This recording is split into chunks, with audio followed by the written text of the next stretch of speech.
we've seen huge results in terms of traffic and visibilities for very competitive terms. I really like BigCommerce when it comes to SEO because it seems like their team internally really understands SEO. And a lot of the questions that as they were building out new functionalities and rolling out new functionalities, a lot of the questions that we had asked as marketers and SEOs, they really took into consideration and implemented a lot of these features onto their platform. So for example, we know that content is extremely important when it comes to SEO and content marketing. And for e-commerce specifically, you're gonna have your blog. That's standard, every single e-commerce platform out there has one. But now when it comes to driving that middle of the funnel traffic, we really wanna focus on optimizing these product category pages.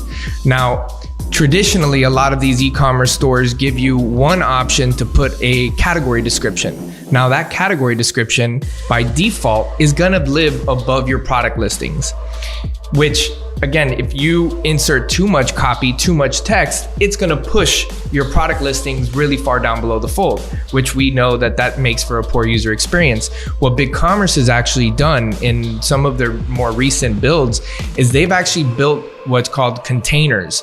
Now, some templates have containers, some templates don't. Typically, the newer templates that are coming out now all have these containers, which now allow you to place the majority of that category description content that you're going after, some semantic terms, as well as reinforcing your primary, down below the product listings.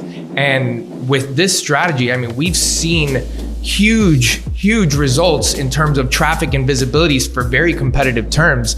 Just to give you an example, one of our clients that sells office furniture, right? The title of this category, the title of this page is boardroom tables, right? We know that a semantic term for boardroom tables are conference room tables. So how are we going to inject content onto this page to also reinforce that semantic? We implemented this strategy on that category page by reinforcing that semantic term below the fold. And now for both conference room tables and boardroom tables, this client is ranking on page 1, right? Within positions 1 through 4. I think one's ranking position 2, the other one's ranking position 4, right? So again, very powerful in terms of SEO and content marketing. And that's one thing from a functionality standpoint that I really love that BigCommerce did.